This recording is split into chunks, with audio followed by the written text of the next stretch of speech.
샬롬, 공동체 성경 읽기에 오신 분들을 진심으로 환영하고 축복합니다. 오늘은 민수기 6장에서부터 10장까지의 내용을 나누어 보겠습니다.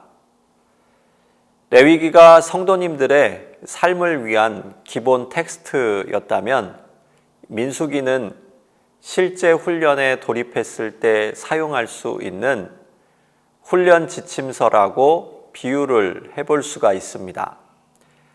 그만큼 민수기에는 생생하고 또 현장감이 있는 메시지가 가득 차 있다라는 말씀입니다.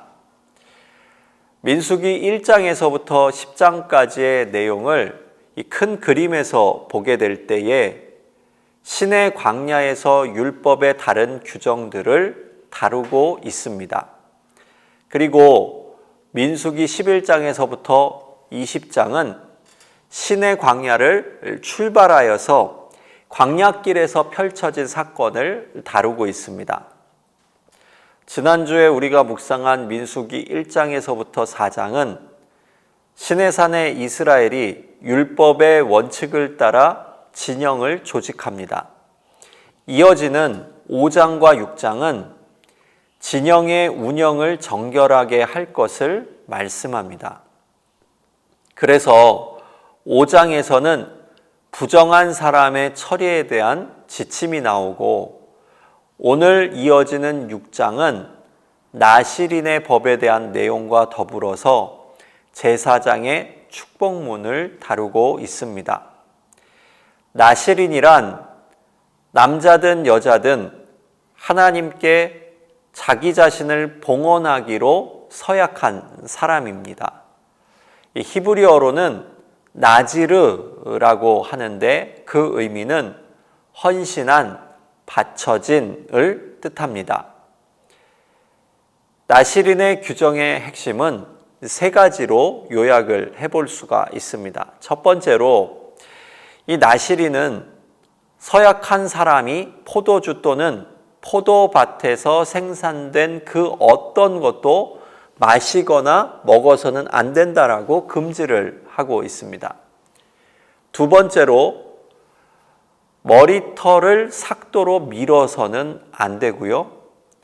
세 번째로 어떤 경우에도 시체와 접촉해서는 안 됩니다. 그런데 이 나실인은 평생 나실인과 한시적인 나실인으로 구분이 됩니다. 오늘 본문의 민수기 6장에 기록된 이 나실인에 대한 규정은 한시적 나실인에 관한 규정입니다. 그렇다면 평생을 하나님께 구별된 사람으로 살아가는 나실인 어떤 사람들이었을까요? 이 평생 나실인은 대부분 태어날 때 부모에 의하여서 하나님께 바쳐진 그런 사람들이죠. 성경에서 그 예를 찾아보게 된다면 구약에서는 사무엘, 삼손이 그 예로 들을 수 있고 신약에서는 세례 요한을 꼽아볼 수가 있습니다. 이들은 부모에 의해서 태어날 때 이미 나실인으로 구별이 된 사람들입니다. 다음으로 민수기 6장 22절로 27절은 제사장의 축복문을 기록합니다. 제사장의 축도는 크게 세 부분으로 나뉩니다. 6장 24절로 26절을 보시게 되면 우리 성경에는 인칭대명사 너를 4번 기록하고 있지만 히브리어 성경을 직역하면 인칭대명사 너는 6번 기록되는 것을 볼 수가 있습니다. 이리하여서 협성대학교 구약학 서명수 교수님의 글을 참고하게 되면 다음과 같습니다. 주께서 내게 복을 주시고 너를 지켜주시며 주께서 너를 밝은 얼굴로 대하시고 너에게 은혜를 베푸시며 주께서 얼굴을 너에게 향하시고 너에게 평화 주시기를 원하노라. 여기서 너는 모두 단수 형태입니다. 하나님께서는 이스라엘 회중 속에 존재하는 개개인을 축복해 주신다는 의미로서 너를 강조하여 말씀하고 있습니다. 먼저 주께서 너에게 복을 주신다는 말씀은 물질적인 복과 영적인 복의 총괄적인 의미입니다. 다음으로 주께서 너를 밝은 얼굴로 대하시고에서 이 밝은 얼굴은 하나님의 기쁨을 의미하고 있습니다. 마지막으로 주께서 얼굴을 너에게 향하시고의 말씀은 하나님의 임재를 상징합니다. 이리하여 제사장의 축복문은 하나님께서 수많은 무리 중에 하나님을 예배하는 너를 지목하여 기억하시며 하나님의 은혜와 기쁨의 존재로서 너에게 임할 평강을 더해 주신다라는 귀한 말씀입니다. 하나님을 예배하는 그 한 사람 너는 오늘 하나님이 주목하여 보고 계신 나임을 기억하십시오. 민수기 7장은 지도자들이 바친 봉헌물에 대한 내용입니다. 이 성막을 봉헌한 후에 이스라엘의 지도자들은 하나님께 봉헌물을 바쳤습니다. 민수기 7장을 보시게 되면 먼저 성막과 그 부속 기구들을 나르는 데 필요한 수레 6개와 황소 12마리가 드려졌습니다. 7장 9절에서 고핫 자손은 아주 거룩한 기구들을 직접 어깨로 메어서 운반을 하였습니다. 이어서 12지파 지도자들이 순서대로 그 헌물을 드렸습니다. 이 수레는 지도자 2명이 한 대씩 드렸고 황소는 한 사람당 한 마리씩 드렸습니다. 이 게르손 자손은 수레 2대, 황소 4마리가, 그리고 무라리 자손은 수레 4대와 황소 8마리가 주어집니다.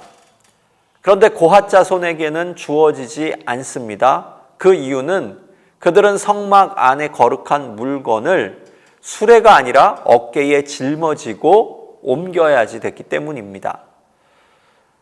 민수기 7장에서 봉헌물에 대한 2가지 내용을 우리가 주목해 보아야지 됩니다. 첫 번째는 각 지파의 지도자들은 자신에게 할당된 양에 대하여서 어떤 불평이나 망설임이 없이 기꺼이 봉헌에 동참하는 모습이었습니다. 두 번째로는 가장 거룩한 물건은 수레를 이용하지 않고 직접 고핫 자손이 어깨에 메어서 옮겼다라는 이 2가지 부분입니다. 이어서 민수기 8장은 레위인들의 직무를 다루고 있습니다. 이 8장 1절에서부터 4절은 이 등잔을 차려놓는 방식입니다.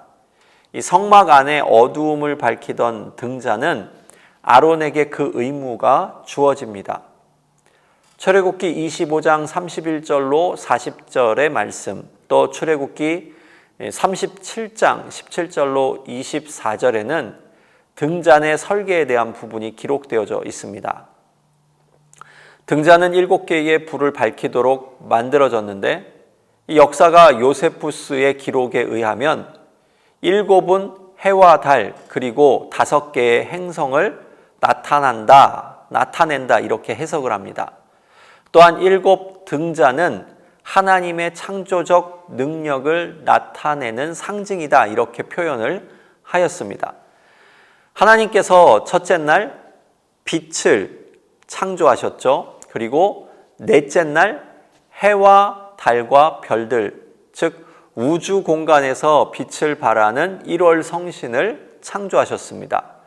그러므로 성막의 등잔은 하나님의 창조의 능력을 상징한다 이렇게 해석을 하였습니다. 또한 이 7이라는 이 숫자는 7일간 걸친 하나님의 창조 사역을 상징한다라고 해석을 합니다.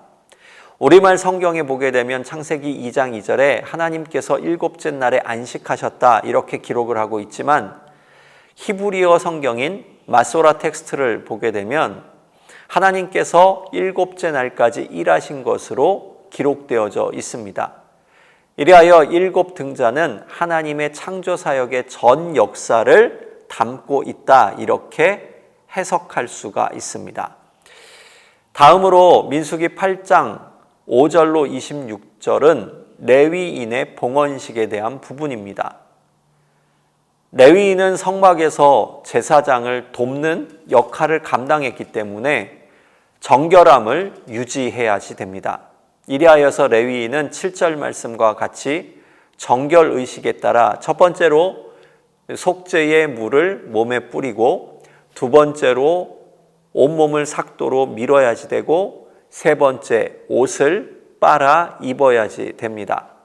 그 다음 수송아지 한 마리와 기름에 반죽한 고운 밀가루를 제물로 드린 후에 레위 사람들을 성막 앞에 세우고 이스라엘 사람들이 레위인들의 머리에 손을 얹고 레위인은 수송아지 머리 위에 손을 얹도록 한 다음 아론이 레위인들을 흔들어서 바치는 제물로 하나님 앞에 올려드립니다.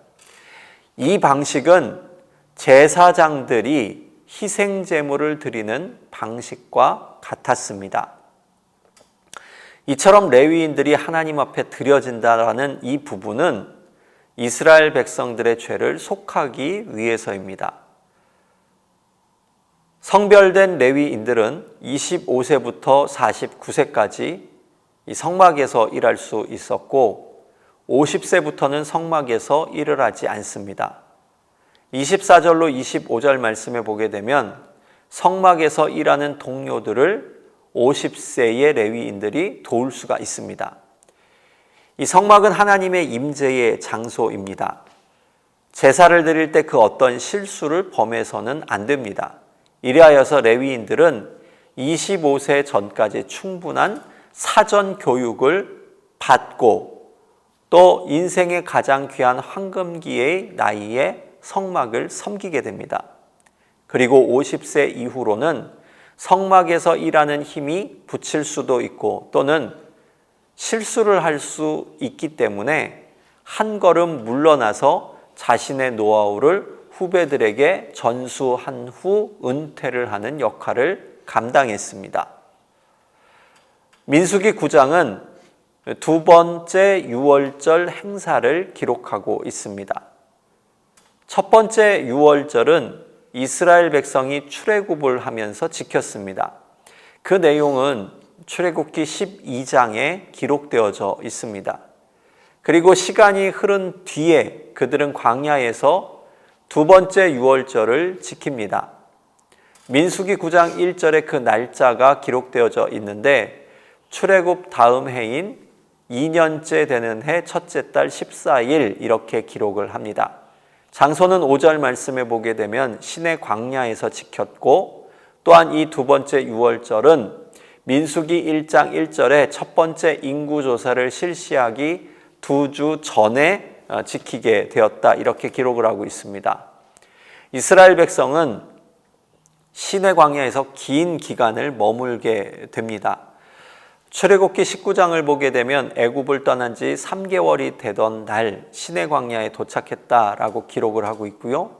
민수기 9장 1절에서 출애굽 2년 1월 14일에 두 번째 유월절을 이곳에서 지킵니다. 그런데 이때에 시체를 접촉하여 부정을 탄 사람은 이 유월절에 참여를 할 수가 없었습니다. 이리하여서 그들이 유월절을 다 지킬 수 있도록 정결케 하는 기간을 그들에게 특별히 더해주죠. 그리고 출애굽 2년 2월 14일에 나머지 유월절을 지키지 못한 사람들이 유월절을 지키도록 배려를 해줍니다. 정리해보면 이스라엘 백성은 출애굽 첫째 해 3월에 시내 광야에 도착했고 11개월이 지난 둘째 해 2월 20일에 시내 광야를 출발하게 됩니다. 이 11개월간 시내 광야에 체류하면서 출애굽기 19장서부터 레위기까지는 율법을 수여하였고 성막 건축과 봉헌, 제사 제도 등을 완성하게 됩니다. 그리고 민수기 1장은 시내 광야에서 정비를 마치게 되고 광야 여정을 본격적으로 시작하기 약 20일 전 첫 번째 인구조사를 실시하죠. 그리고 두 번째 유월절을 잘 마치고 민수기 9장 15절에 성막을 세운 날 구름기둥과 불기둥이 성막 위에 머무는 것을 이스라엘이 보게 됩니다. 이 구름기둥과 불기둥은 하나님의 임재의 상징이었고 이스라엘은 구름기둥과 불기둥의 인도로 길을 떠나게 됩니다. 민수기 10장 1절서부터 10절까지는 나팔 신호에 대한 부분을 말해주고 있습니다. 하나님의 명령에 따라 모세는 2개의 은 나팔을 만들었습니다. 나팔은 2개의 종류가 있습니다. 먼저 순양의 뿔로 만드는 양각 나팔이라는 것이 있습니다. 이 양각 나팔은 히브리어로 쇼파르입니다. 이것은 일반인도 부를 수가 있습니다. 다음으로 오늘 본문의 은나팔은 히브리어로 보게 되면 하초체라로 기록을 하고 있습니다. 이 하초체라는 제사장만 불 수 있고 그 용도는 다음과 같습니다. 첫째, 백성들을 불러 성막으로 모이게 할 때 제사장은 은나팔 2개를 다 불게 됩니다. 둘째, 각 가문의 지도자인 천부장을 소집할 때에는 제사장이 은나팔 하나만 불게 됩니다. 셋째, 천막을 걷고 행군할 때 나팔을 붑니다. 나팔을 짧고 급하게 불면 동쪽 진영이 움직이게 되고 나팔을 짧게 불게 되면 남쪽 진영이 움직이게 됩니다. 또한 총회를 소집할 때는 나팔을 길게 불었습니다. 넷째로 침략자들로 인해 전쟁을 준비할 때 짧고 급하게 불었습니다. 마지막 5째로 경축일과 정기적인 절기 그리고 매달 모이는 초하루에 이 나팔을 불었습니다. 은나팔은 아론 자손의 제사장들만 불 수 있었고 그들은 착오 없이 나팔 소리의 길이와 강약에 맞춰서 실수 없이 불어야 했습니다. 마지막으로 10장 11절 이하는 이스라엘의 행군이 시작됩니다. 11절로 12절 말씀에 보게 되면 이스라엘 백성은 출애굽 2년 2월 20일에 시내 광야를 출발하여서 바란 광야로 들어가게 됩니다. 이제 이스라엘의 긴 여정이 하나님의 임재인 구름 기둥과 불 기둥의 인도로 시작이 됩니다.